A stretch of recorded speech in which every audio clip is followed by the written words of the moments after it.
What starts as a routine traffic stop is about to spiral into something far bigger than anyone expects. Officers pull over a driver for repeated lane violations, but within minutes, small warning signs begin stacking up: missing documents, nervous behavior, and answers that don't quite add up. Then comes a discovery that completely changes the direction of the stop. Stay with us, because every decision from this point forward raises the stakes. As you watch, ask yourself, at what moment do you think this traffic stop stopped being routine?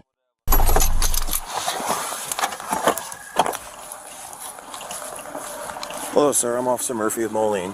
The reason why I'm stopping you is you swerved into oncoming lanes a couple times. You're kind of swerving in between different lanes. I ain't mean to do that. Okay. And then, like, when you turn that corner, like, you almost clipped me because you came into, like, my lane. I saw you. Yeah. Do you have a driver's license, proof of Nah, insurance? I don't get it. I live up the street. My insurance and all that shit. It's in my other bag. I live up the street, though. Every police officer out know me. Okay. I don't get my registration. I got my insurance, though. Okay. You have your insurance? Yeah, I ain't from out here. You see, I'm using my map as I'm going on. Okay. I'm going to fuck with a bitch. Okay, I got I'm going to fuck with a bitch or whatever. Where are you from?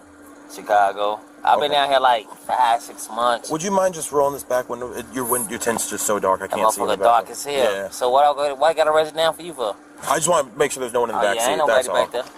No big deal. Okay. You said you don't have your driver's license on you? Nah, I got him though. I'm valid though. What's your first name? Randy. R-A-N-D-Y. I'm trying to find this shit for you, man. I got you. 1 second. All right, Mr. Can you step out for me? For what? We're going to have a conversation out here about the open container. For what? Okay, because there's an open container in your car.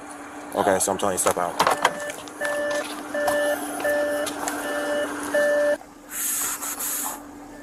All right, we'll pat you down, make sure you have no weapons. That's cool. That's cool. Okay. That's cool. All right, that's right.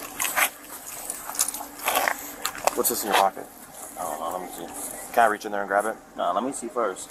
Okay, well, I'm not going to let you reach in there. Just keep your hands up, man. Is it just the keys? I can't tell what it Probably, is. It's a hard yeah. object. It's probably some keys. Okay, can I just pull it in and make sure Hey, there's go just do keys, your thing. but there's no Do your knives thing. or anything? Nah, I ain't got no problem. This is a critical turning point. Once the officer observes what appears to be an open container inside the vehicle that can provide legal justification, depending on the jurisdiction and circumstances, to conduct a search related to that violation. Notice how the officer keeps his tone calm and explains what he's doing instead of immediately escalating the encounter. That's an important de-escalation technique because clear communication often reduces confusion and resistance. At the same time, the driver's relaxed attitude could be interpreted in several ways. It doesn't necessarily prove innocence or guilt. But from the officer's perspective, every unknown inside that vehicle now becomes a potential safety concern. What would you have done here? Do you think the officer handled the conversation professionally, or would you have approached the search differently? That was a nice whip, man. You want to drive it? Drive it.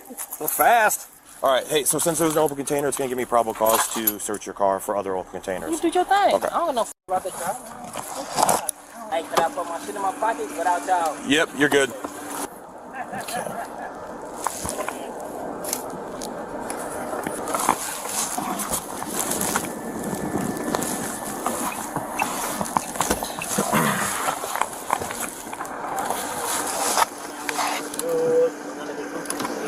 It's peaceful.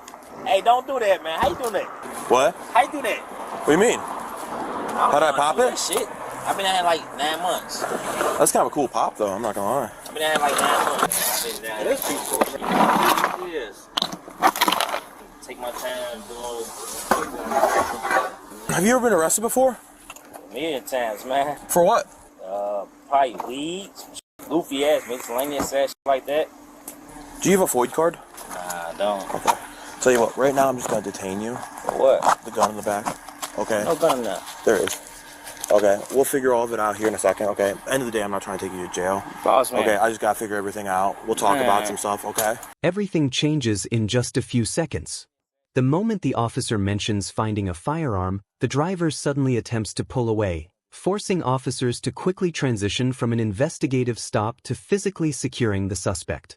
From a law enforcement standpoint, An attempted flight dramatically increases the perceived risk because officers now have to consider whether the person is trying to escape, destroy evidence, or reach for another weapon. Notice that despite the resistance, officers continue giving clear verbal commands instead of immediately resorting to unnecessary force. Situations like this are unpredictable, and even experienced officers have only seconds to react. Do you think the attempted escape made the officers' next decisions inevitable, or could anything have prevented this confrontation? Yes, go on, put your hands behind your back for me. Stop. Get to the ground. Don't try to take off running, dude. I'm not gonna run on You just tried to. Stop. All right, let me up, man. No. I'm done. All right, whatever. Let me up, bro. Slow down.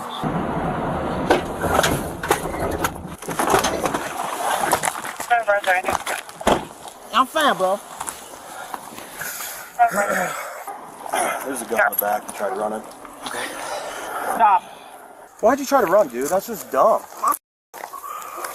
You check. There's something in the pants pocket. We can send them over first. There's a 20 or something over there.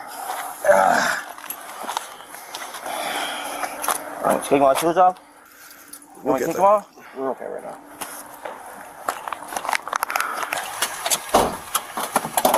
I'll come talk to you in a second, okay? All right.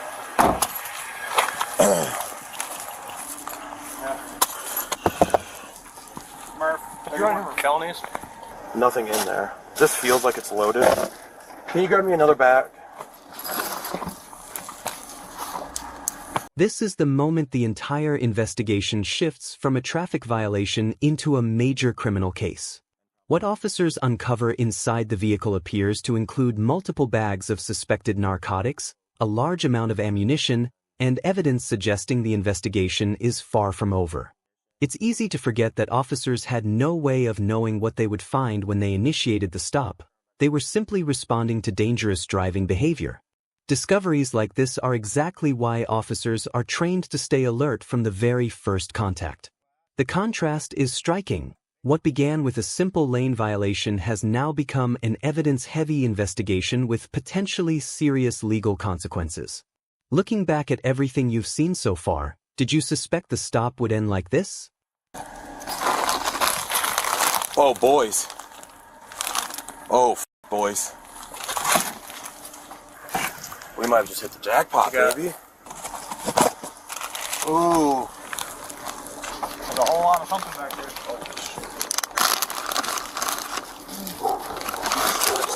Oh, wow. That's a ton of coke.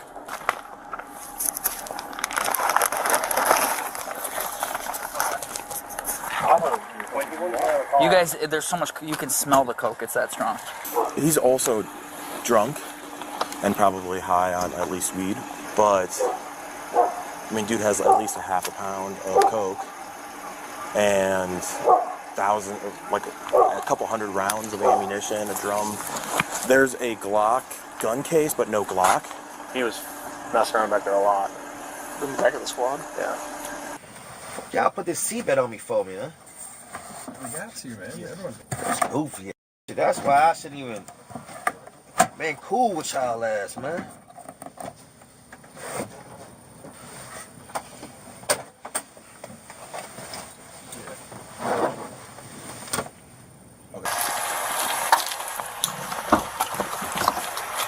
You gonna step out for me, boss? Why is this handcuffs up front? Why'd you move your handcuffs up front? Why is your pants undone? Come on! Stop. Don't do it! Man, what the f you gonna do, man? What's wrong with you, man? What's wrong with you? I'm being cool with you. Nah, you want being cool with me, We're having a nice conversation. After the pool. You done? No. Shut the f up. You done? Stop pushing me, man. Get in. Randy, just have a seat, bud. Alright, stop pushing me, man, bro. Don't ever push me, bro. Just have a seat, man. What's wrong with you, man? Just have a seat. Can you please have a seat for us? I will, sir. All right. Okay, let's go. Don't do all that goofy ass shit. You must be a rookie, man. You're a goofy ass, man. Can you put your feet in for me? I ain't got no problem with it, bro. All right, I appreciate it. You must be a rookie or something, man. Get your goofy ass out of here, man. All right. Right now, we're just going to take you to the police department where you're going to be interviewed by a detective, okay? Will I be able to see the judge tomorrow or nah? Yeah. You know what time? I don't. Will they give me a phone call and Yeah, when we get there, you'll get some phone calls. I appreciate it, man. Hang on, I got to take the seatbelt off of you. Sorry, y'all.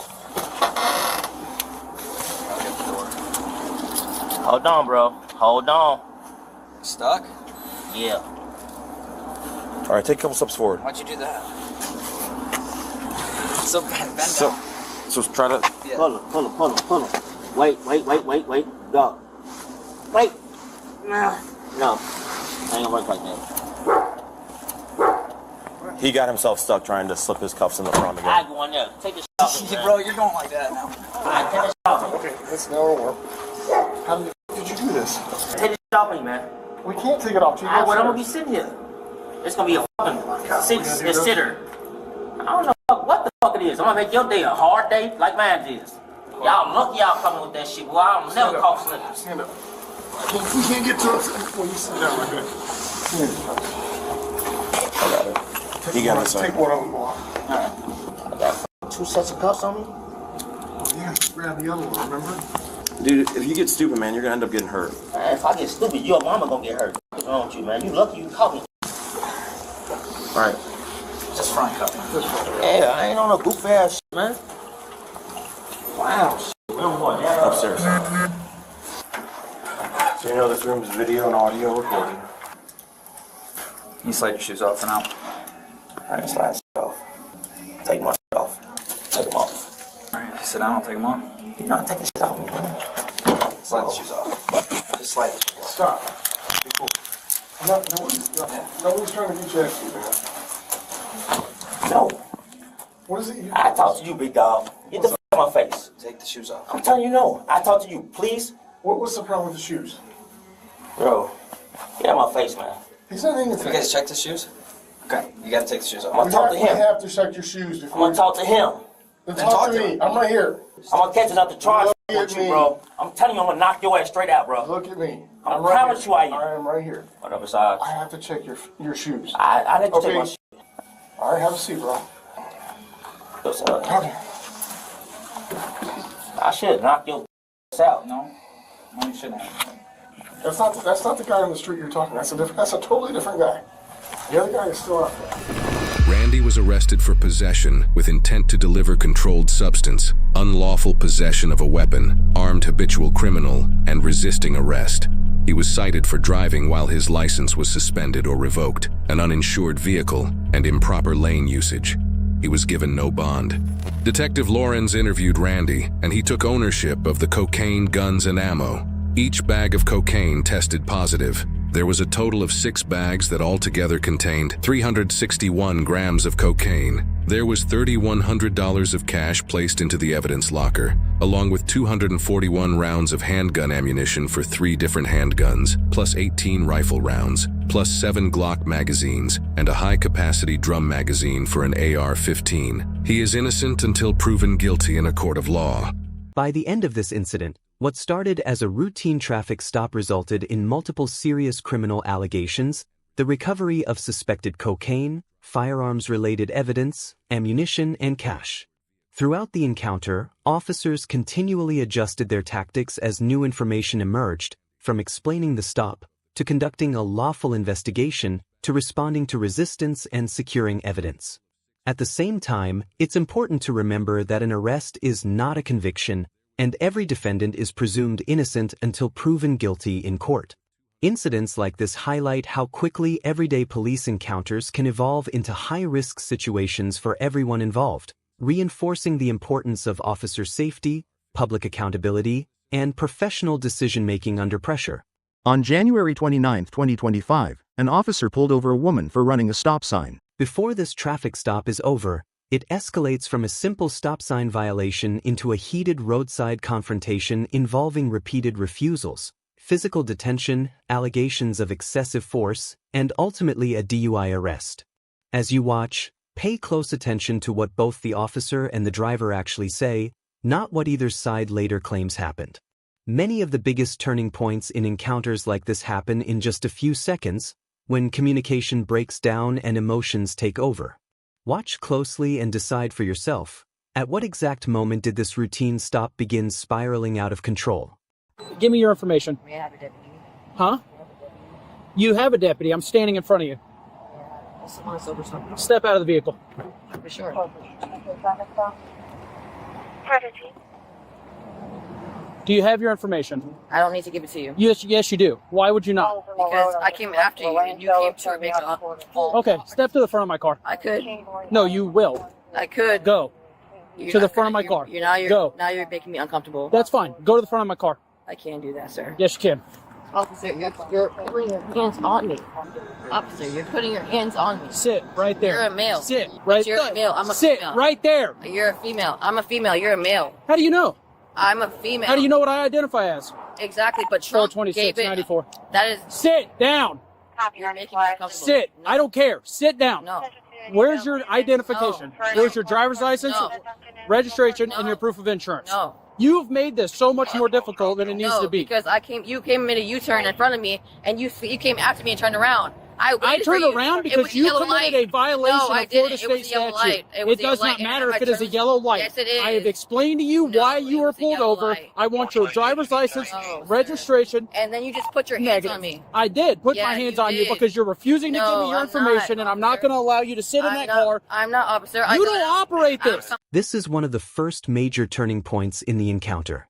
During a traffic stop, officers generally have the authority to request a driver's license, registration, and proof of insurance, and they may order occupants out of the vehicle depending on the circumstances and applicable law. From the officer's perspective, repeated delays or refusals can quickly shift the situation from a routine citation into a detention investigation. From the driver's perspective, she clearly believes she's being treated unfairly and focuses on questioning the reason for the stop instead of immediately complying. Once both sides begin talking over each other, communication starts collapsing fast. A simple disagreement becomes a power struggle, and that's usually when the risk of escalation increases dramatically. What do you think? Should the officer have slowed things down, or should the driver have complied first and challenged everything later through the legal process? I'm in charge. Do you understand me? I'm still complying, officer. Sit down. No, because you Then put your how are hands you on me. complying? I Because did. You put your hands on I me. did, because can you take my failed shirt to off. follow a No, lawful I can take order. my shirt off as a woman. You need to identify as a male. I'm a female, and you just put your hands on me. I did, came because out- you are no, failing no, to I did not. produce your No, I did not. identification. I did not, officer. I did not, officer. Okay, You just put when your hands on me. when I asked you, officer, driver's you license, put your registration, hands on proof me. of insurance. No. Where's your driver's license? You put your hands on me. Where's your driver's You license? put your hands on me. Where is your You driver's put your license? hands on me. Where is your driver's license? Your hands on me. No, officer. You put your hands on me. You put your hands on me. Ma'am, You you're put your being hands on detained. me. No, you put your hands on me. What are you doing? You're being detained. You put your hands on me. Officer, you put your hands on me. What are you doing? If you do not comply, I'm going to put you on the ground. I've been complying. I'm going to put you on the You ground. put- you didn't Turn even tell me around. what you pulled me turn out of the around car. and put your hands behind You're your back. putting your hands on me. Turn around. This is where the encounter becomes significantly more serious. The officer announces that she is being detained and repeatedly instructs her to place her hands behind her back. At the same time, the driver insists she has been complying and repeatedly says the officer is hurting her. These moments are often difficult to evaluate because viewers only see one camera angle and hear overlapping voices. Officers are trained to gain control quickly once they believe someone is resisting or refusing lawful commands, while subjects often perceive that same physical control as unnecessary or excessive. Whatever your opinion, one thing is clear: once physical resistance, or what the officer interprets as resistance, enters the picture, the options for a peaceful resolution shrink rapidly. Could this confrontation have been avoided if either side had changed their approach just a minute earlier? And put your hands Officer, behind your I back. literally have seizures, and you're Turn putting your around hands. and put your hands. Officer, no, you're putting your hands on me. Officer, you're putting your hands on me. Step it up. Officer, Turn around you're and putting put your hands on me. You're behind your making me back. Uncomfortable. Turn around No. and put your hands behind No, your you're back. making me uncomfortable. No, stop, officer. I refuse. Officer, you're hurting me. Officer, you're hurting me. I didn't do anything. You didn't even ask for my identification. I did. No, you didn't, officer. You're hurting me. You're hurting me. Officer, you're hurting me. hurting me. Get your hands behind Officer, you. I didn't do anything. I didn't do anything. Hey, good. Officer, please. I got it. Let's get on this side. I got it. Guys, listen to me. Let's get on I this didn't side. do Hey, anything. listen. Get on this side. You Relax. didn't Get ask right for over. anything. Relax. Hey, Hey, sure, relax. behind your back. Relax. No, Relax. no. I got him. Relax. Let's do it. Relax. He didn't offer Hey. anything. There's no stop. Relax. Relax. Relax. Relax, Rick. I just sat there. He pulled me over. I pulled over. He's hurting me. Hey, look towards the car. Look towards He the hurt car. me. Look towards the I car. didn't do anything. Listen. Here. You're hurting Relax. Let's go me. ahead and fix this. Here. You're hurting me. No, you're fine. I didn't do Just anything. relax. I was on a yellow light. What the heck? I was on a yellow light. Anybody else in the car? I was on a few of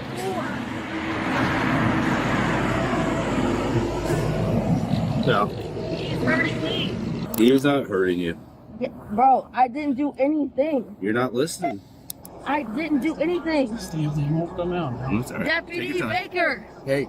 Deputy Baker, it's Miranda. He literally he stopped me for no reason. I came to a complete stop. He made a U-turn. Calm down. And then I came out and he tried to put his hands on me. right. As a woman. Cooperate. I'm cooperating and then he tried to put me to the ground.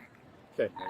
I promise you, Take a Deputy breath. Baker. Take a breath. I'm trying to Calm take a down. deep breath. Okay, you're not cooperating. I've been cooperating. He tried to put his hands on me. Hey, just relax. He did. Let's go ahead. Okay. I swear, I put all my life. All right. Resisting now is not going to I'm do not any good. resisting. Notice how the tone changes once another deputy steps in. This is a common de-escalation strategy. A fresh officer can sometimes calm emotions because the person involved may be more willing to speak with someone who wasn't part of the original confrontation. Instead of immediately arguing over who was right or wrong, the deputy tries to gather information while encouraging the driver to breathe, slow down, and cooperate. Even then, the driver remains focused on how the initial interaction made her feel, while the deputies continue focusing on her behavior during the stop. It's a reminder that both sides are often discussing completely different issues at the same time. Do you think bringing in another deputy helped reduce the tension, or had the situation already escalated beyond that point? You're all balled up. Because he hurt me from the get-go and told me, what do I have to identify as? I'm not a female and he's a male. He was like, how do you know what I identify as? Calm down. Hey, do you have any needles or anything on you that's going to What poke the or stick? fuck?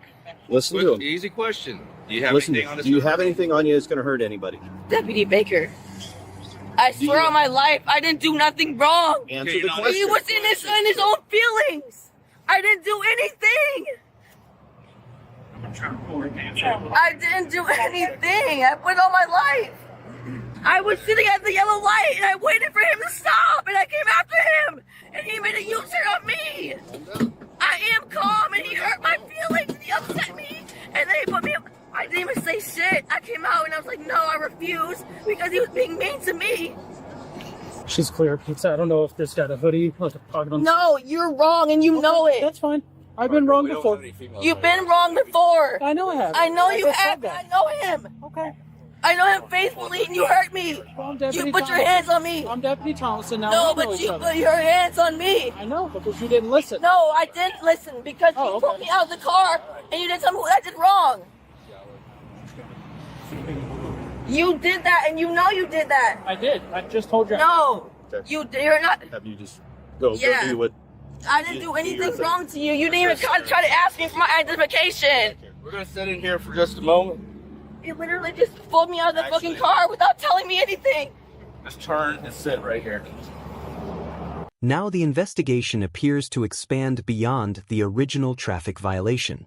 The officer states that he smells alcohol on the driver's breath, and additional observations, such as her behavior and items reportedly seen inside the vehicle, begin shaping his suspicion. It's important to remember that the odor of alcohol alone doesn't automatically prove someone is impaired, but it can contribute to reasonable suspicion that justifies further investigation, including field sobriety exercises. At this stage, the traffic stop is no longer just about whether she stopped at the intersection. The focus begins shifting toward whether she may have been driving under the influence. Based on what you've seen so far, Do you believe the officers had enough information to continue investigating for DUI? This was going to be a simple traffic stop, dude, for fail to stop. What happened? I think she signal 1. Oh. I can smell it on her breath while she's yelling at me. I didn't do nothing. I just was sitting in the car and I waited. Listen, the good thing about all this information, okay, is that you're going to have your time in court and everything's on body. I'm already in court. Well, you're on the side of the road right now. You're not. No, I have court. You good? Yeah, there's an open beer bottle on the floorboard over there, which would confirm she was smelling it out of her breath while she's talking to me the whole time. We passed the yellow light. It was a yellow light. I turned my turn signal on. No. I turned my turning signal on. I didn't do anything wrong. Like I said. And then he just admitted to it. Okay. I asked him, can you get out the car? And I was like, what did I do? He was like, your failure to comply. And I was like, you didn't ask me or tell me anything. You said, you made a full U-turn on me. It got in front of cars and all that shit. And I was already turning. Okay. I was just going to the store because I lost my phone and I was trying to retract my steps. Hey, please don't lose that beer bottle. I'm going to take a picture of it. Yeah, no, that's right. Just signal 1. Have you had anything to drink today? No. Because you reek of alcohol. No. That was literally I literally got off work at 8:00 p.m. Well, I missed. You know what time it is now? Yes. 8 o'clock in the morning. 8 o'clock in the morning, exactly. You got DUI too. Yeah, She's hammered. Yeah, I agree. I'm going to ask her if she wants to do SFEs. Hey, Miranda, I got a question for you, okay? Listen, I believe you're under the influence of alcohol. Would you be willing to... I would be. You'd be willing to complete standardized field sobriety for me? I would be, because I wasn't under the influence. I was looking for my vehicle. Looking for my car in my friend's vehicle. Okay. I didn't go anywhere. And you know that I didn't. You made a U-turn behind me. I did, because I saw you. You made a U-turn behind me because it was on a yellow light, and I had the right of way, and I made the right turn. That's incorrect. I told you why I pulled you over. You failed to stop. And even after that, listen, I'm not arguing. I'm Give not me just a trying to argue second. with you. You are though. She refused. Huh? No, she just told me she would do it. When I do my supplement today, I'll put in there everything. Very strong odor. Oh yeah. And she's got the bloodshot, watery eyes and everything.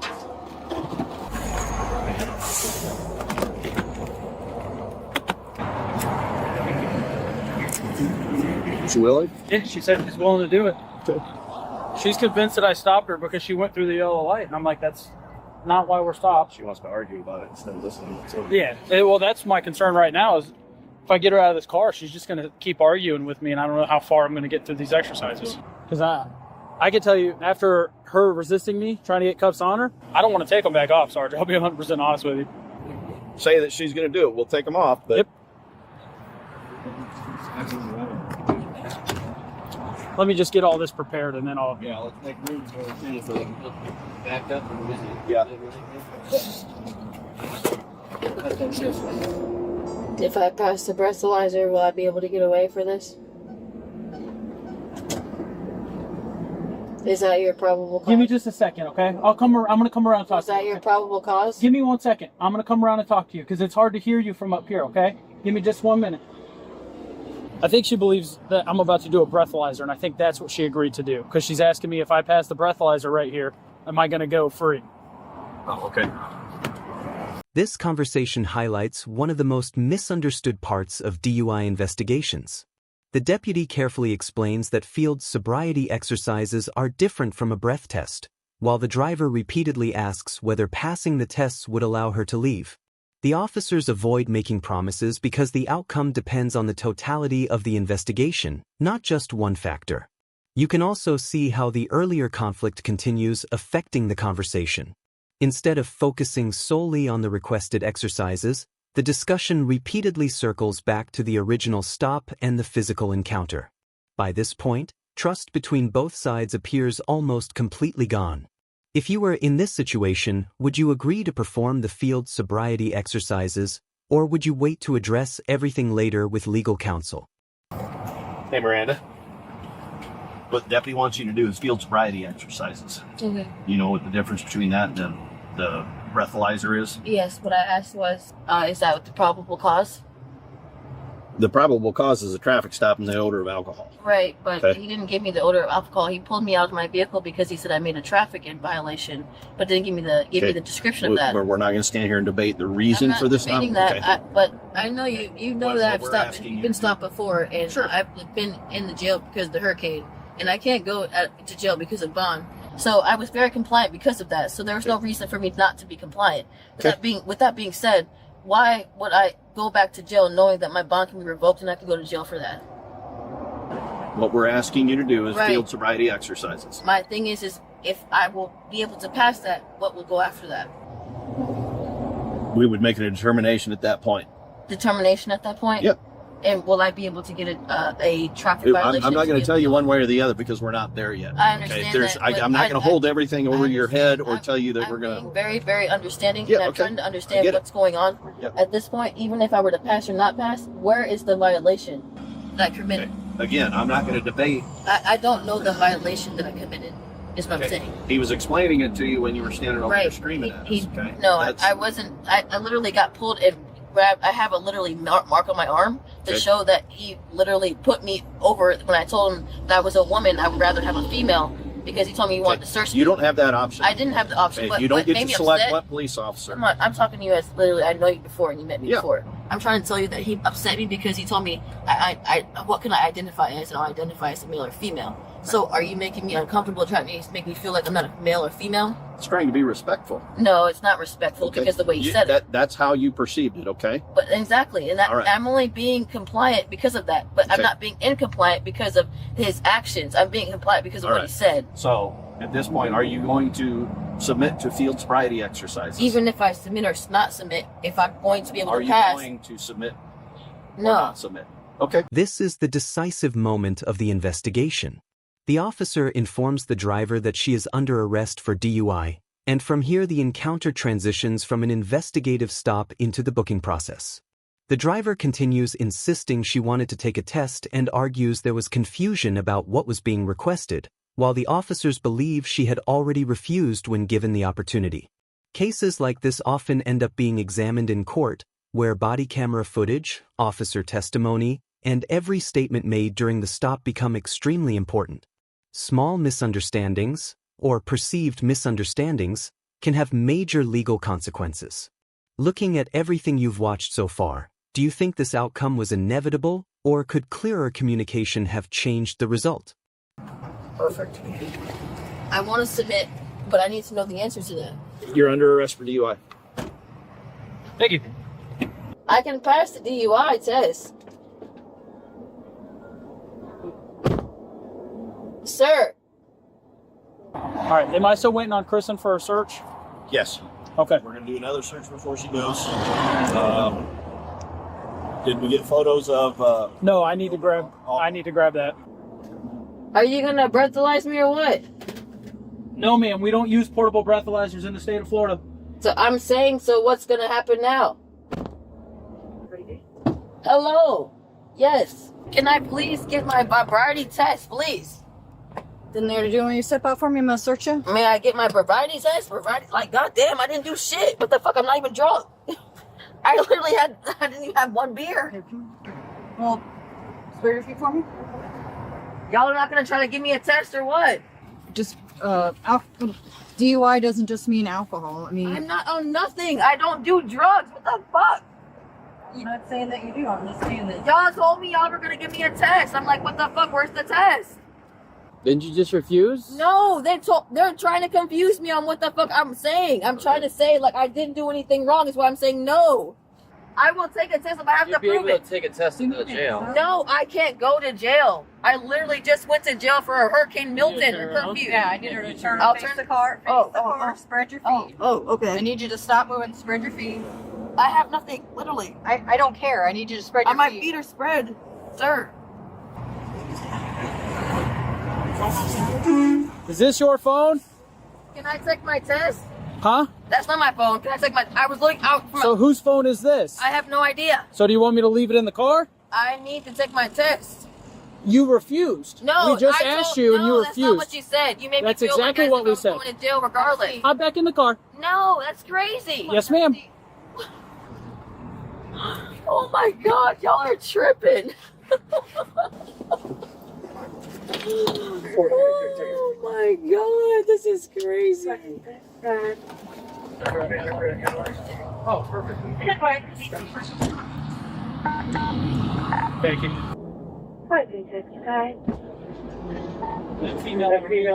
You're really gonna ruin my life. I'll be in route to the jail. I'll put my starting in the CAD. Over a traffic stop. Miranda, these are questions that you. No, those are questions I didn't have. You didn't give me the right to do anything. That's wild. That is so wild.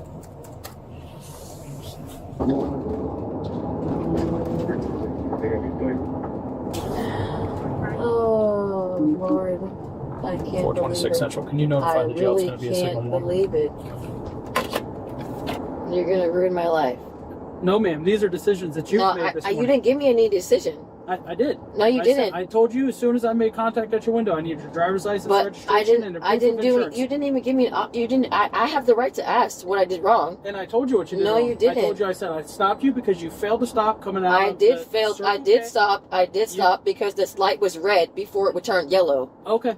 Well, It you was. stopped at that. You stopped at the red light. The red I light never said was you didn't yellow, stop there. and then you went, and you were the only car that was going and you straight. Failed, and you failed to stop. You were coming the out of only the car Circle that was K. going straight, Deputy Thomason. It does not matter. You were the failed only to... car All right, that was Miranda, going we're straight. done talking. You We're were the done. only car that We're was done. going straight. We're done. I think you're just very trying to good. have a sword fight with me. You're right very now. good at arguing. I'm not good at arguing. I'm good at telling the truth. Oh, so did Yes. you stop coming out of the Yes, Circle K? I did. No, you I didn't. put that on my own life. Well, don't do that. I because put that got on it Jesus. video. I put it on God. Don't do it because I have it on video. You did it. shouldn't lie, officer. This video won't lie, But Miranda. the officers aren't going to tell the truth either. This video don't lie. The video does. It don't. It does because you probably weren't recording until you felt like you needed to. Well, it actually records 30 seconds in the 30 past. seconds before. It's crazy. This body cam footage demonstrates how quickly a routine traffic stop can escalate when communication breaks down and both sides become increasingly entrenched in their positions. The encounter evolved from an alleged traffic violation into repeated commands, a physical detention, a DUI investigation, and ultimately an arrest. The footage also raises questions viewers often debate. Were the officers' tactics appropriate? Did the driver's repeated arguments contribute to the escalation? Could either side have prevented the situation from reaching this point? Those are exactly the kinds of questions courts, investigators, and the public often examine when reviewing body cam evidence. One thing is certain, body cameras provide valuable documentation, but viewers should remember they capture only part of the overall incident. Before this traffic stop reaches its conclusion, pay close attention to how quickly the officer begins evaluating the driver's condition. What starts as a calm roadside conversation soon turns into a DUI investigation where every answer, every movement, and every observation matters. You'll see standardized impairment checks, adjustments made because of a reported injury, and a rapid decision that leads to an arrest. But here's the big question. Did the officer gather enough evidence before making that call, or was the decision already becoming clear from the very first interaction? Watch closely because the smallest details often become the most important evidence in cases like this.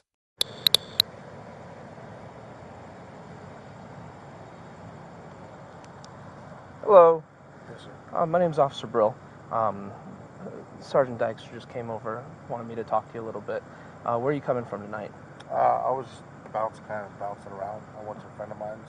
Okay. Lolo. Okay. Yeah. All right. How much have you had to drink tonight? Just 2 beers. 2 beers? How long ago? Probably like 10:30, 11. 10:30, 11? Yeah. So about 2 hours, up to an hour ago? Okay. Did you have food with those beers? Yeah. Pizza. Pizza? Okay. Are you diabetic or epileptic? No. Do you take insulin for any reason? Any other medications? No. Okay. What I'm going to have you do is step out of the vehicle, okay?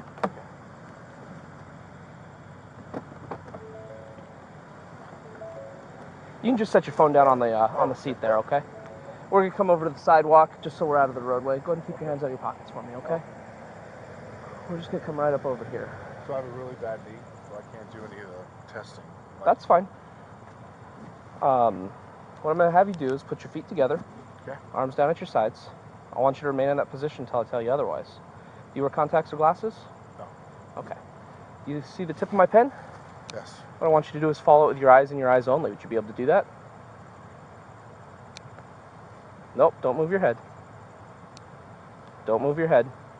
What I'm going to have you do, because you're having difficulty keeping your head still, take your fists, put them just like this. Okay? That way your head won't move back and forth. Okay? See the tip of the pen? Follow it with your eyes and your eyes only.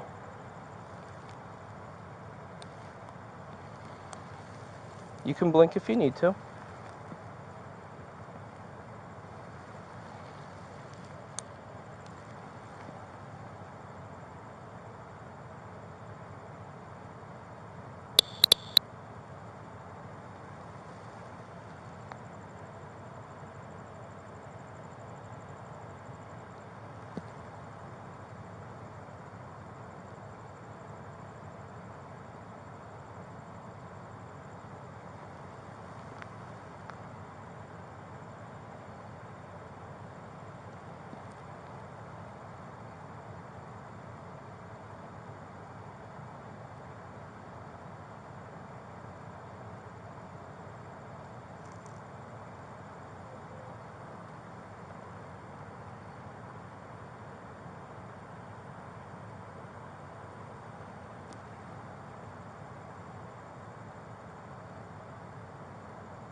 This is a critical point in the investigation. The officer is performing what's commonly known as the horizontal gaze nystagmus test, one of the standardized field sobriety evaluations used to look for signs of impairment. Notice something important, though. The officer also asks about medical conditions and even changes the testing process when the driver reports a knee injury. Rather than forcing every test, he adapts the evaluation to avoid making the injury a factor. That's significant because officers are expected to separate medical limitations from possible intoxication whenever possible. Every observation made here contributes to the overall decision, not just one single clue. Do you think the officer handled these adjustments fairly, or would you have wanted to see additional testing before an arrest was made? All right, I'm going to have to reach up, but we're going to go up.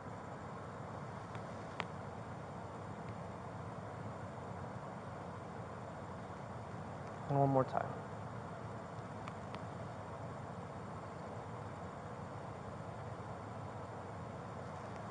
Okay. You said you have a knee injury? Okay. Is that the scar there on your leg there? Oh. I got a bunch of scars here, scars there. Okay, what's that on your pant there? Clear? Yep. Oh, it's some dirt from the dog. Okay, dirt from dog. Okay. All right. So I'm not going to have you do any of the walk and turn or anything like that just because of your injury. Okay. What I am going to have you do is blow into this. It's not admissible in court. Just verifies what I'm already seeing. Oh, I'm not going to do that. Okay, that's fine. Go ahead and get your hands out of your pockets. Right now you are under arrest for DUI.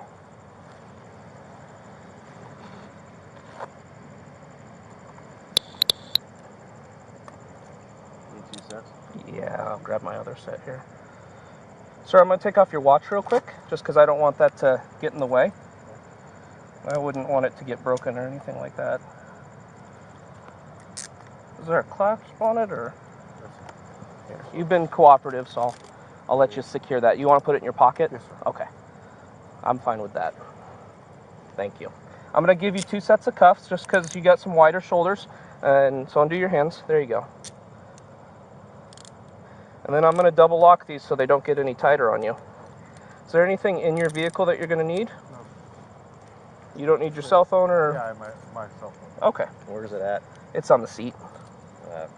Driver's seat or passenger? Yeah, driver's seat. He had it with him when I had him come out of the car. I'm going to double lock these so they don't get any tighter on you.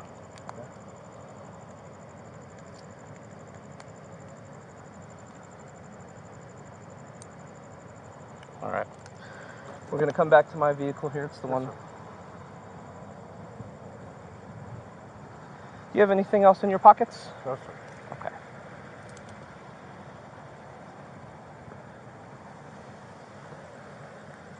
Tom 696-1015 for DUI.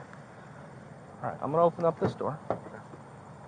Kind of come towards me. There you go. All right. I'm gonna search you before I put you in your car. Yes, sir. So go ahead and spread your feet for me.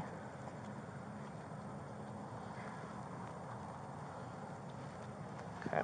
So all your cash, I'm just gonna leave back in your pocket.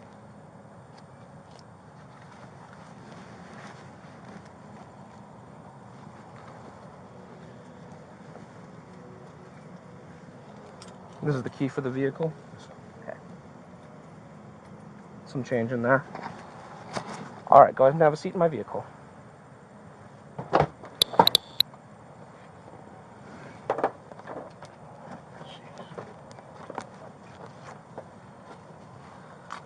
All right, sir.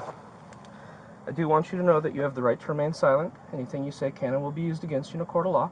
You have the right to the presence of an attorney to assist you prior to questioning, to be with you during questioning if you desire. If you cannot afford an attorney, you have the right to have an attorney appointed for you prior to questioning. Do you understand your rights? Yes, sir. All right, I'm going to be right back with you, okay?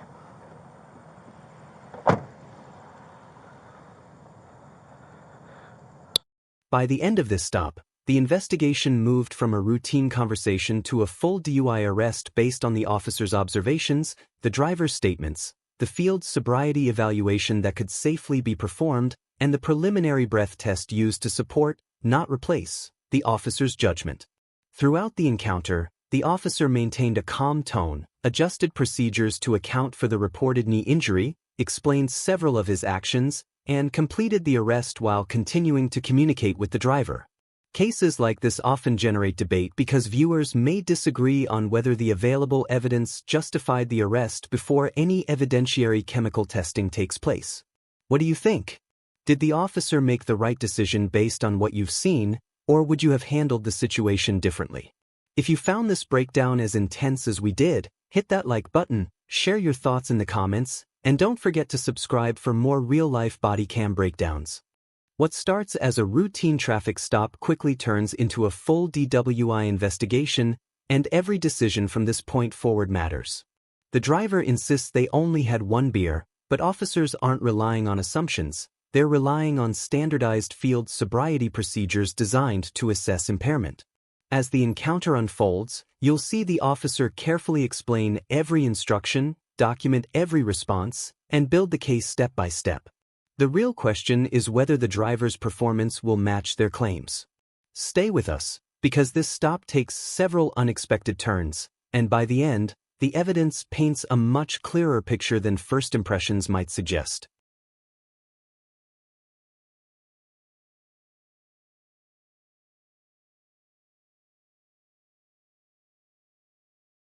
What was the drink? Probably about an hour ago. Okay, what kind of drink was it? It was a beer. A beer? Okay, gotcha. So, can you do me a favor? Can you put your car in park? We're going to have one of the other officers just make sure you're okay to drive. Yeah, absolutely. And then we'll get you out of here, okay? Yeah, perfect. absolutely. Go ahead and put it in park and you're good. Josh! Cool, and then if you want to step out. Yeah, absolutely. Do I need to turn my car off right Nope, there? you can leave it on, you're good. Is it a key fob or an actual key? It's an actual key. Okay, perfect, you're good. No weapons or anything on you? No, no weapons. Nothing? Okay, perfect. Go ahead and we'll walk to the front of your car. One beer about an hour ago. One beer, huh? You want to walk with me all the way to the light over there? Yeah, absolutely. Yeah, watch that count and see if it changes. We'll go all the way to that first light for me. You can lead the way. Okay. Okay. While we walk, a couple of questions for you. Do you have any traumatic brain injuries? I do have a concussion. Like a current concussion? Concurrent. Yeah. Okay. Have you seen a doctor about that yet? Yes, I have. Okay. But they haven't diagnosed you currently with a traumatic brain injury, just the concussion so far. The concussion, yes, I have been diagnosed. What happened with the concussion, if you don't mind me asking? I was at a concert. Oh, and I gosh. got elbowed in the face. Oh, no. Let's stand right here. Okay. This is an important moment that many people overlook. Before starting the standardized field sobriety tests, the officer asks about medical conditions, vision problems, injuries, and even footwear. That's not just casual conversation. It's part of ensuring the tests are administered fairly and that any medical issue is considered before interpreting the results. A recent concussion, for example, could potentially affect balance or eye movement, so documenting it now creates context for everything that follows. Based on what you've seen so far, do you think the driver appears impaired, Or is this simply an officer being thorough? Let us know your thoughts before the actual testing begins. You can start right there and just face me. Do me a favor, place your heels and toes touching, and place your hands to your side. Okay, do you wear contacts or glasses? No, none. No glasses? No contacts? No. Okay, do you have any kind of physical impairments that might prevent you from walking, turning, or standing on one leg? No, none. Okay, are you comfortable in those shoes? Yes, I am. Okay, so you had one beer how long ago? About an hour ago. Hour ago? Where did you have your beer at? It was at Sister Bar. Sister Bar? Is that in Albuquerque? Yes. Okay, finger-wise, what was it? How big? Like 16 ounces. 16 ounces? And it was just a beer? Yes. Okay, do you remember what which kind of beer was it? It was a red malt beer. Okay, sounds good. So do me a favor. Can you see the tip of my finger? Yes, I can. Go and follow the tip of my finger using your eyes and your eyes only. Do you understand? Mm-hmm. I understand. And just keep your head still for me, okay? Please. Yeah.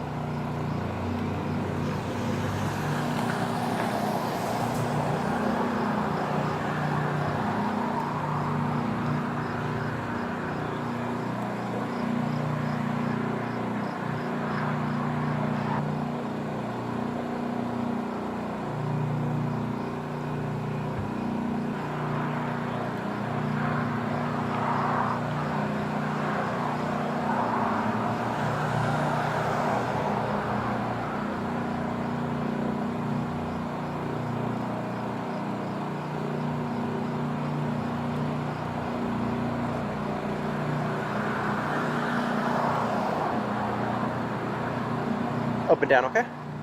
Okay. Just your eyes.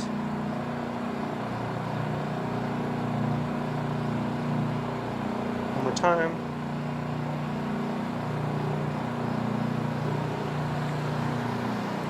So besides the alcohol, are you taking any kind of like, prescription medications? No, okay. none. Just ibuprofen. Okay. Any marijuana today? No. Okay. None. So do me a favor. Now the investigation moves into one of the most recognized field sobriety evaluations, the walk and turn test. This exercise isn't simply about walking in a straight line. Officers are observing whether the subject can listen, remember multiple instructions, maintain balance during the instruction phase, count accurately, turn as demonstrated, and divide their attention between physical movement and mental tasks. Those combined observations can provide indicators of impairment, but they are only one piece of the overall investigation, not proof by themselves. As you watch the driver's performance, pay close attention to the details. Would you expect someone who only consumed one beer to complete this test without difficulty, or do you think other factors could explain mistakes? Go ahead and place your heels and toes touching. Place your hands to your side. Can you do, and imagine a line between me and you. Can you imagine a line between me and you? Yeah. Go ahead and place your left foot on that imaginary line. So left foot, and then right foot in front, touching heel to toe like that. Perfect. Place your hands to your side. So go back into that position to switch your foot, like you had it before. So left foot, right foot in front, touching heel to toe. Hands to your side. Stay like that unless I tell you to move. Do you understand? If you fall out of that position, just try to get back into it for me, okay? Yeah, absolutely. So I'm going to demonstrate the test for you. Left foot on that line, right foot in front, touching heel to toe. You're going to keep your hands to your side. You're going to look down at your feet, and you're going to count out loud so that I can hear you, okay? Okay. For this test, I'm taking 3 heel to toe steps. You're going to be taking 9, though. Okay? It's going to look like this. I'm sorry, I can't hear you. So what? I'm taking 3 heel to toe steps. You're going to be taking 9. 9. Okay? I'm going to demonstrate the test for you. Okay. 1, 2, 3. On that lead foot, you're going to turn yourself around like I'm doing right now, taking a series of small steps. Take another 9 heel to toe steps. 1, 2, 3. Again. Count out loud? Counting out loud. I took 3. How many are you taking? 9. Again. This is where the real evaluation begins. Even though the officer has already demonstrated the test, what matters now is whether the driver can remember every instruction while performing the task. This is called a divided attention test, because it requires the brain to process multiple things at once: listening, balancing, counting, turning correctly, and following directions simultaneously. Officers aren't simply watching for a missed step, they're looking for a pattern of clues that may indicate impairment. It's also worth remembering that nervousness, fatigue, or even a prior injury can affect performance, which is why investigators consider the totality of the circumstances rather than one mistake alone. As you watch, Pay attention to whether the driver's errors are isolated or whether they begin to add up into a larger picture. Keep your hands to your side, look down at your feet, count out loud. Once you start this test, don't stop the test until you complete it, okay? All right. So go ahead and do me a favor, get back into that starting position I showed you. So right foot in front, touching heel to toe. Keep your hands to your side. This first step is 1 if you have no questions. Yeah, 1. Okay. You may begin. 2, 3, 4, 5, 6, 7, 8, 9. Are you done with the test? That's 9. Okay. So go back to that starting position over there if you're done with the test. Go ahead and face me. Do you have anything inside your mouth? Any kind of gum or nothing like that? No. Can I see the inside of your mouth? Lift your tongue. Thank you. Okay, so do me a favor. Go ahead and place your heels and toes touching. And then place your hands to your side. Go ahead and stay like that unless I tell you to move. Do you understand? I understand. Okay.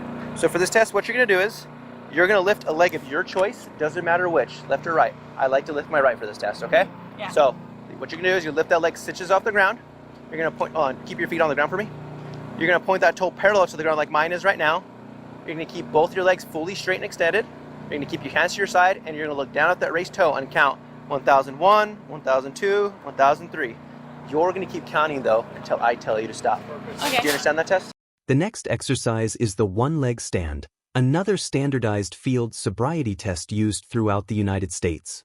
On the surface it looks simple, but it challenges both balance and concentration at the same time. Investigators watch for specific indicators such as swaying, using the arms for balance, hopping, or putting the raised foot down before instructed. It's important to remember that no single clue automatically proves someone is impaired. Instead, officers combine the results from every test, along with driving behavior, statements made during the stop, and any additional evidence gathered throughout the investigation. Based on everything you've seen so far, do you believe the officer is conducting these tests professionally, or is there anything that stands out to you? Share your opinion in the comments before we see how this next test unfolds. Yes. Do you have any questions about it? No, I do not. Let me get my watch ready real quick. Okay. Okay. So once you lift your leg off the ground, I will start the test, okay? All right. You may begin. 1001, 1002, 1003, 1004, 1005, 1006, 1007, 1008, 1009, 1010, 1011, 1012, 1013, 1014, 1015, 2016, 2017, 2018, 2019, 2020, 2021, 2022, 2023, 2024. What's your highest level of education? I am currently working on my bachelor's in education. So I'm bachelor's in administration. Okay. So I'm going to check my boxes off real quick. You know how to count to 100? And you know your ABCs? Yes. Okay, let's do the ABCs first, okay? I'm not going to expect you to do it backwards because I can't do it backwards myself. Yeah, I can't do it backwards either. But what I want you to do is, I want you to start at the letter I and end at the letter Q in the correct order. I and stopping at Q. Do you understand that test? Yes. Okay, if you understand it, you may begin. A, B, C, D, E, F, G, H, I, J, K. I, Q, R, S, T, U, V, W, X, Y, and Z. Here's another portion of the investigation that often surprises viewers.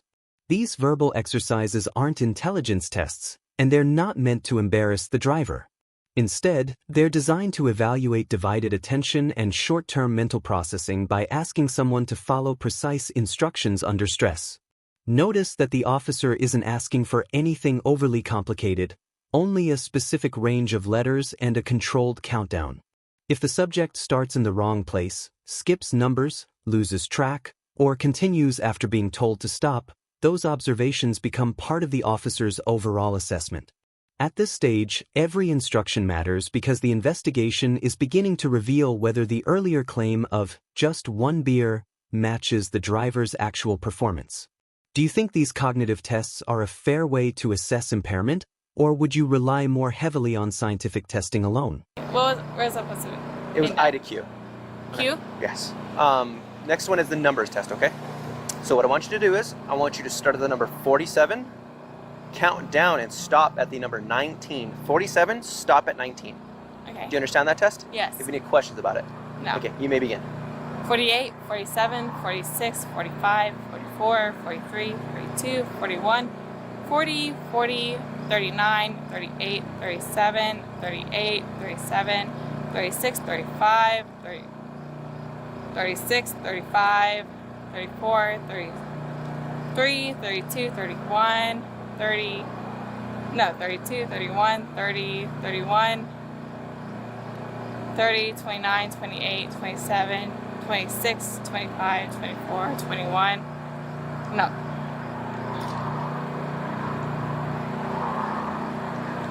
25, 24, 23, 22, 21, 22, 21, 20, 19, 18, 17, 16.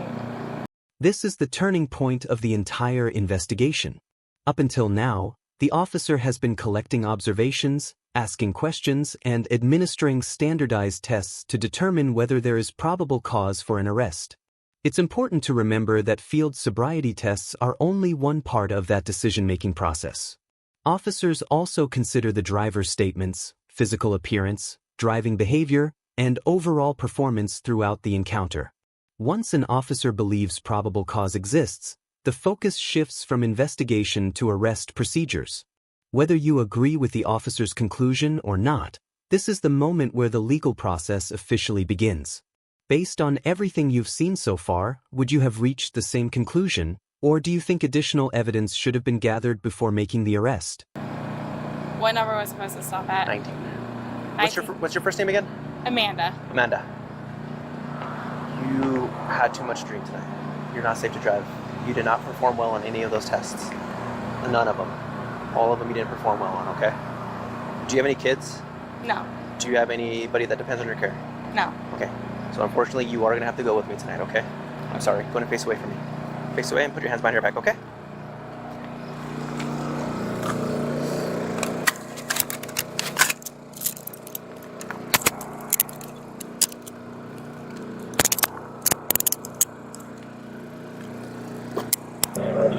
Do you have your driver's license with you, or is it in the car? In the car?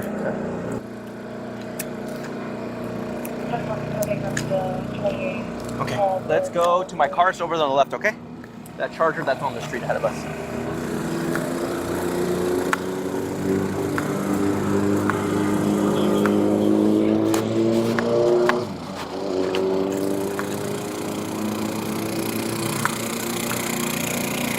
So pretty much what's gonna happen now, I'm gonna kind of give you a heads up. So, have you ever been arrested before? No. Okay, so pretty much, do you know where the Reed Rancho Police Department is?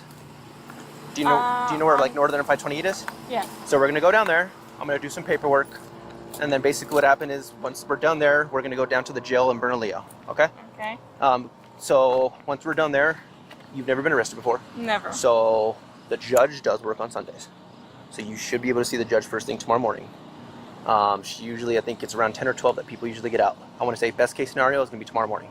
Okay. So I'm gonna kind of just not keep you in the blue here. I'm kind of give you a heads up what's gonna happen. Okay. One detail worth noticing here is the officer's communication after the arrest. Rather than simply placing the suspect in the patrol car and ending the conversation, he explains what will happen next, including the booking process, the first court appearance, and the opportunity to contact family or friends. Keeping someone informed about what to expect can reduce anxiety and help maintain cooperation during a stressful situation. While an arrest is never pleasant, clear communication often plays a major role in preventing unnecessary conflict.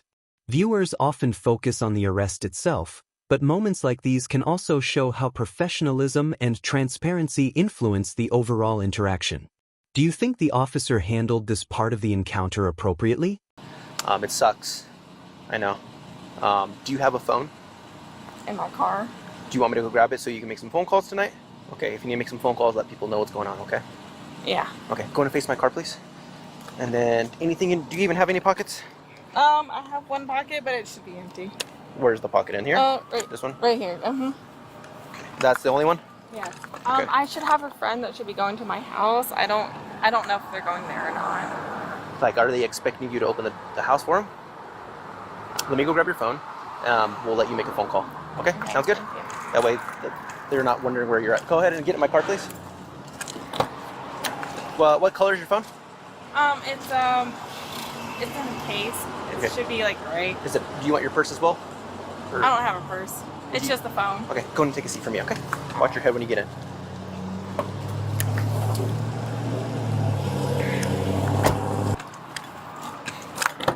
Okay, do you mind if I manipulate your phone? Yeah, that's fine. Okay, so I'm gonna hit exit. Just Go ahead and hit messages. Go ahead and hit V. Tell her not making it home. do you want to call her? Or just, you want to try just that? Go ahead and call her. Okay, she might be like, what's going on in this one? Yeah.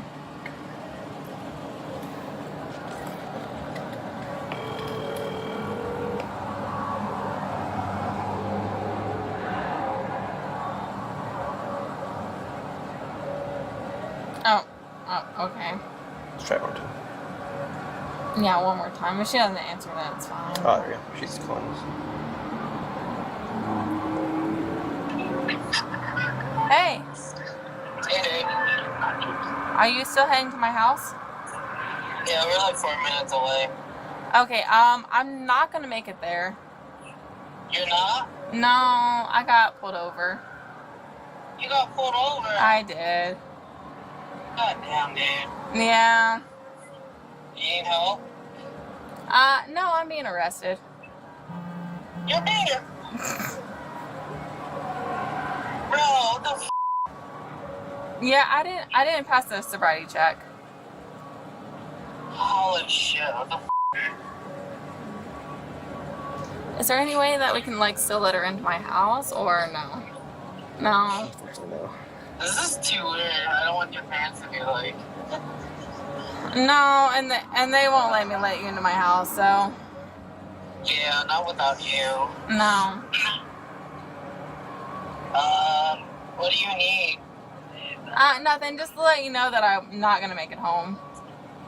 Holy shit, dude. You're getting arrested right now? Yeah, right now. The cop is holding my phone right now. Oh my god, dude. You mean to tell your parents, or...? No, I'll call my brother. I'll let you use your phone later. This phone call is one of the most emotional moments in the encounter. The reality of the arrest has fully set in, and you can hear the shock on both ends of the conversation. For many first-time arrestees, informing friends or family can be just as difficult as the arrest itself. It's also worth noting that the officer allows the conversation to take place without unnecessary interruption, stepping in only when needed to keep the process moving. Incidents like this remind us that body cam footage often captures not only the enforcement of the law but also the very human consequences that follow. A single decision to drive after drinking can instantly affect relationships, careers, finances, and future opportunities. That's why these encounters serve as important reminders about making safe transportation choices before getting behind the wheel. Then you can make calls, okay? Yeah, I'll make calls later. It's fine. Alright, dude. I'm so sorry. No, it's fine. Alright. Alright, See you later. is Vanessa still okay? She's fine. Alright, just making sure. Okay. Alright. Alright, bye, dude. Alright, bye. Whenever I put you in a cell, you'll be by yourself, everything like that. I'll let you make phone calls, okay? Just to like let people know where you're at. Sounds good. thank you. Let me put your seatbelt on. Do me a favor, just lean back, and then can you scoot your body a little bit towards me? Okay, perfect. I'm gonna reach across you, okay? Alright, go ahead. Watch my reach.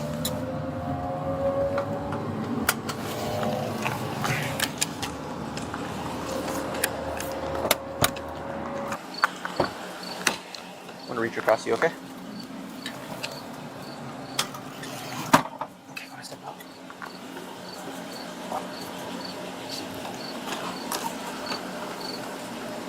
Do me a favor, let's go to that door over there.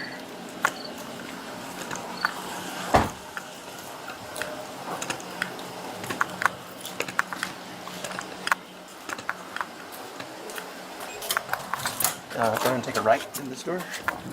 Then another right at that open door, okay? And then go through this door here. And then farthest door to the left. They're going an extra hour. Oh, they are? Yeah, they're gonna do an extra hour. Take a left here, and then go ahead and take a seat in this chair on the right.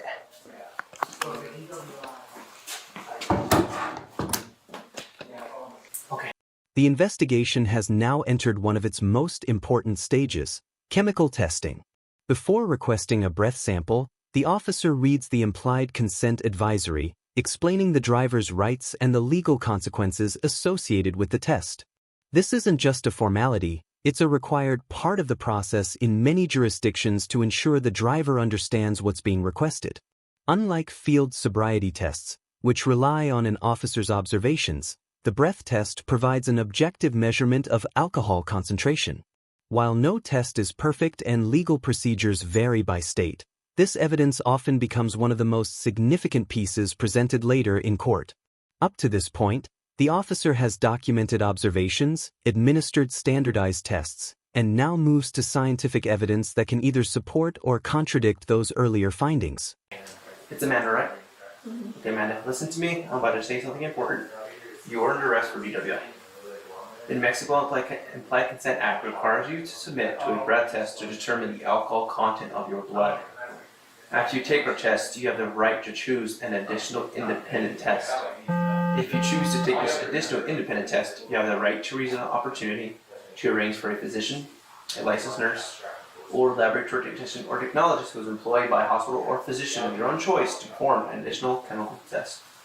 The cost of this additional test will be paid by the law enforcement agency. Do you agree to take our test? Sure. Just for the camera, yes or no? Yes. Sorry. So I'm gonna grab a bread in your mouthpiece, okay? Go ahead and give everyone and stand up. Can I get another tissue real quick? Yeah, you're fine. Thank you.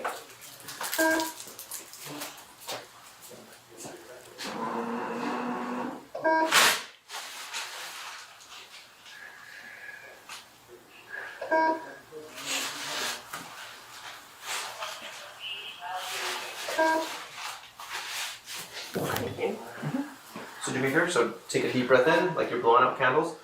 Super deep hard breath into that, okay? I'll tell you when to stop. Go, go, go, go, go, go, go, go, go, go, stop. Go take a seat. You can take a seat. Go ahead and stand up. We're gonna do it one more time, okay? Same thing as last time. Okay.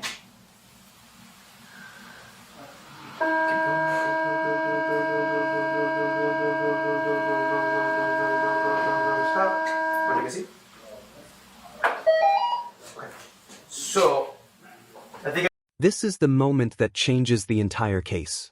After completing 2 breath samples, the officer explains that the results are approximately twice the legal limit for alcohol concentration, while also noting that they fall just below the threshold for the more serious aggravated charge under the applicable law. It's worth remembering that these reported results become one part of the evidence in the legal process and can be challenged or reviewed in court. The officer also takes time to explain what the numbers mean, the likely legal consequences, and emphasizes that this is a misdemeanor rather than a felony based on the reported reading. Clear explanations like this can help someone understand the situation without changing the seriousness of the offense. Regardless of the outcome, this serves as a powerful reminder that even someone who feels capable of driving may still be significantly impaired. I can tell you the issue. So I know you feel like you said you feel like you've been drugged tonight, right? So those 2 samples that you just provided, they're high. Not aggravated. They're not aggravated, but you blew twice the legal limit just now, 0.16. I think that's what's going on. Overboard. So I think that's what's going on right now. Because a lot of the time what I see with people when they're those higher numbers, they're feeling like what you're feeling right now is what you're feeling. So again, twice the legal limit. You blew a 1615, so the state gives you the benefit of the doubt. So if you blew a 0.16, you'll be aggravated DWI. But you did a 16.15, so you get the benefit of the doubt, so it's not aggravated. It's just it's a misdemeanor crime. This is your first time being arrested, so it's not like it's not good being arrested, obviously, but this isn't your end of your life and all. This is, I mean, it sucks. Yeah. Don't do it again. But not like a felony, and you're not gonna spend jail. You're not gonna be in jail for years. You'll be in jail tonight. I'll be out in the morning. Okay. But if you want to tell your friends what your scores, that's probably what's going on right now. It's high. 0.16. That's your twice the legal right now. Okay. And I can still, if you want, I can still get you an ambulance or something like that if you want.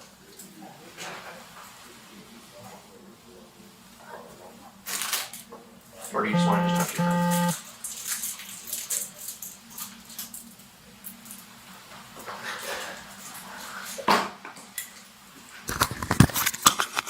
Sorry, I don't mean to be emotional. Oh, you're fine. I just don't know if I was taken advantage of or. I hate being a woman in the state. I got you. Let's get you in a cell. Let's have you talk to your friends. Okay? At least they can. I'm not good at comforting people. I'll be honest with you. Let's have your friends. You're good. You're fine. It's not your job. Let's give this to you. Let's go to this door here. Let's get your friends who are more qualified to help you out. Okay? Okay. Let's go. Follow me. Okay? Okay.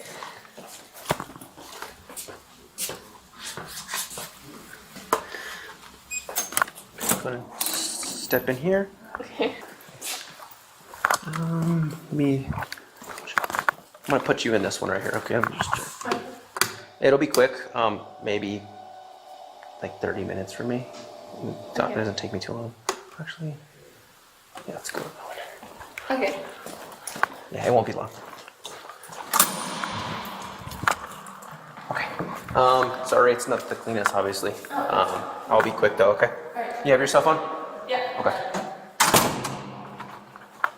A few moments later. You ready, Amanda? Were you able to make calls? I made whatever calls I could. Okay. Does that phone fit in your little pocket? Yes. If you want to, you can just stick it there for now. All right. You can get your shoes on too. All right. Thank you. It's up to you if you want to tie them. They're going to take them off anyways over there. So, it might be best not If I'm gonna just take them right back off again, I'll just carry them. You sure? Are they gonna make me take them off again? Over there they are. Yeah. Okay. I will carry them with me in the car then. Okay. Yeah. And then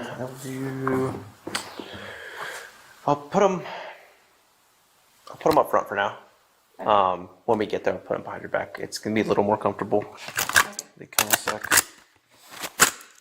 Okay, just go like whatever you need to do. Beautiful. Let me see this hair. Just a little more comfortable. So you'll probably see the judge first thing tomorrow morning. You just gotta literally just talk to her. She'll give you a court date. Just make sure you show up to your court dates, okay? Okay. So you don't get a warrant for your arrest. Sounds good? All right. Okay. Let me grab your jewelry bag. Sorry. Yeah.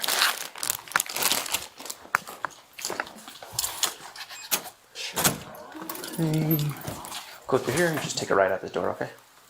Okay. This one here, sorry. Oh, okay. Right at the door. I'm so sorry. Go right and go straight ahead. And just take a left out this door, okay? All right. Take a left here. Oh, sorry. Open this door here.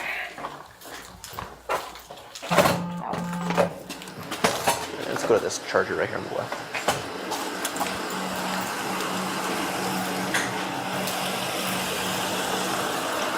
Just do me a favor if you could just buckle yourself in, okay?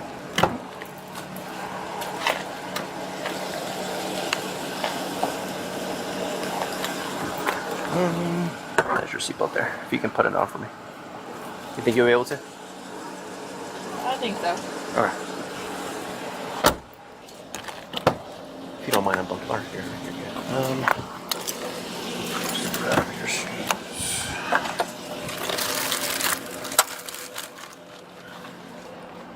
So we will go to that door on the right.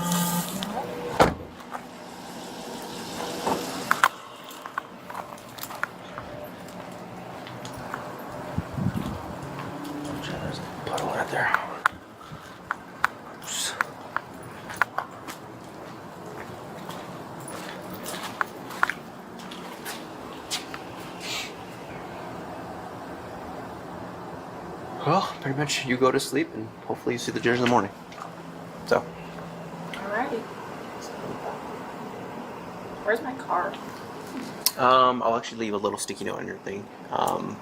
For the tow company, their phone number. Whenever you get out. How much is that going to cost me? I honestly don't know. I don't know how it works as far as that goes since we towed it. I'm not sure if they bill us because we're the ones who towed it. They'll probably bill me. No, I've honestly never followed up with anybody to ask them, but just make sure just to show up to your court dates, okay? That way you don't get a dumb warrant for something like that. Oh, there it is. Oh, I missed it. Dang it. Ah! So close. No, It's so far away. You can't go to jail now. No, I'm joking. No, Oh, okay. I just. Sucks. Just like in the movies, just. Oh wait, I need to put your hands behind your back, don't I? Sorry. No, you're good, you're good. Let me do it real quick. So that's gonna make. Actually, let me see. I appreciate you letting me have it in the front for as long as you could. I completely forgot. Put your hands behind your back. Okay. And there we go. Nice. Oh my god. Hello. There it is. Sorry, I'm gonna step up here. As this incident comes to a close, we're left with a clear example of how a routine traffic stop can quickly become a criminal investigation. Throughout the encounter, the officer documented observations, asked questions about possible medical conditions, administered standardized field sobriety tests, explained the arrest process, and ultimately conducted a chemical breath test that became a key piece of evidence. At the same time, the footage also captures the personal impact of an arrest, from notifying a friend to facing the uncertainty of the legal process ahead. Regardless of where viewers stand on this particular case, one lesson remains consistent. Decisions made before getting behind the wheel can have lasting consequences for everyone involved. We'd love to hear your perspective.